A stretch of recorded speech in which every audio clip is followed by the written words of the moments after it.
So on the way of dropping Grace off at school and heading to work, I was listening to a song. It's titled "I Don't Need You," and it's exactly what it sounds like. This whole beginning interaction of the song is all about what people have done to harm, what people have done to hurt, how people have devastated life, and the position this musician is now standing is making the statement like, I don't need you. I don't need you in my life. I don't need you being around me. I don't need your drama. I don't need the things that have created pain and suffering in me. And you know, like this position of pushing people away and reclusing back. Like, I don't need you. I don't need you. And then by the end of the song, he's saying things like, I need you.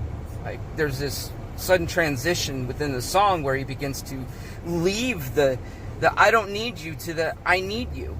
Sometimes we walk through life with that assumption, like, we don't need people in our lives. We don't need people to interfere. We don't need people to invade our space and tell us things. We want to go about our existence without any kind of hiccups or troubling relational issues, and so we step back, we put a wall up, whatever terminology you want to use there, and we just want people to step out of our safe bubble and walk away, and we get frustrated when people begin to step over those comfortable parameters that we've set up.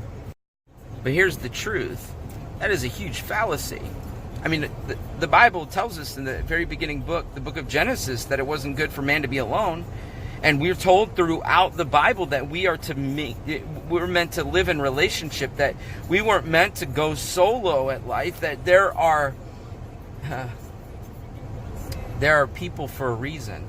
And we develop community, whether that's a larger scale like Coos County or within our churches, and we create community, we create people groups, not in an unhealthy way like cliques, but we create places where we can find support and strength and help and uplift in our greatest moments of struggle and difficulty. Just as much as you assume that you don't need anybody else, someone else may assume that they don't need you. You really do need each other. There are so many situations and circumstances that I would have not been able to get through if it wasn't for the people that are around me. I can't thank my wife enough.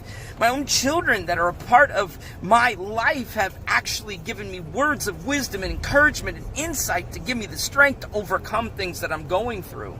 The people in my church, fellow ministers, you know, people that are out there that are around my life, people in my own community that have the same heart and passion that I do, have come alongside of me, and it doesn't matter how many times I would think and assume I don't need you, I don't need others in my life. I desperately, more than ever, need people, because they help me, they strengthen me, they encourage me. Being ultimate above all other needs, I need Jesus. I need Jesus. I need Him. He's my strength and my sustainer. And so people lead me to Him. People help me to understand that that's what I need. People help me by praying for me. People help me by steering me towards faith. People help me by knowing when I don't have the faith to stand, they stand with me. You know, this life is tough. It's hard. It's hard enough to navigate with others. It's even harder to navigate alone. Why do it alone when you can face life with others, even though it's going to hurt, even though you're going to experience things that devastate your life? I know that is scary, but there are times in my life that I know that even though I'm walking into a relationship that could cost me emotionally, that relationship is worth it.